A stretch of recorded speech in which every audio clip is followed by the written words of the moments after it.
ஃப்ரெண்ட்ஸுங்களை கூட ஜாலியாக டூர் வந்தாலும் வீட்டு நினப்பாவே இருக்குது. சரி, அவருக்கு கால் பண்ணி கேட்போம். ஹலோ. நாயர் கடை டீ ரொம்ப சூப்பராக இருக்கும். இது குடிக்கிறதுக்கே ஒரே சந்தோஷமாக இருக்கும். இல்லை யாரோ ஃபோன் பண்ணுறாங்களே, நான் சந்தோஷமாக இருந்தாலும் பிடிக்காது. ஹலோ. என்னங்க, எப்படி இருக்கீங்க?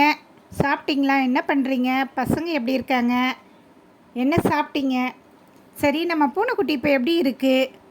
நல்லா இருக்கா? நிறுத்து கவுத்து போட கர்ப்பாம்பூச்சி மாதிரி குதிக்கிற. இரு, பொறுமையாக சொல்கிறேன் இரு. எல்லோரும் நல்லாக்கிறோம். அப்புறம் நீ வளர்த்த பூனை நேற்று ரோடை கிராஸ் பண்ணும்போது லாரில் அடிபட்டு செத்து போச்சுப்பா. என்னது? பூனை செத்து போச்சா? ஏங்க, உங்களுக்கு கொஞ்சம் கூட இங்கீதமே இல்லைங்க.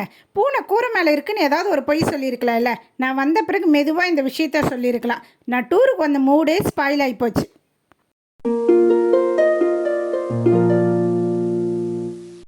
சரி, வீட்டுக்கு ஃபோன் பண்ணுவோம் இன்றைக்கி.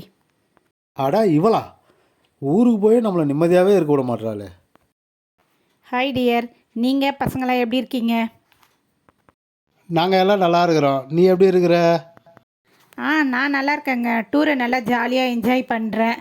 அப்பா ஊர்லேருந்து வரேன்னு சொல்லியிருந்தாருங்க. வந்துட்டாராங்க? எங்கே இருக்காருங்க? அவரா ஊர்லேருந்து வந்துட்டாரு.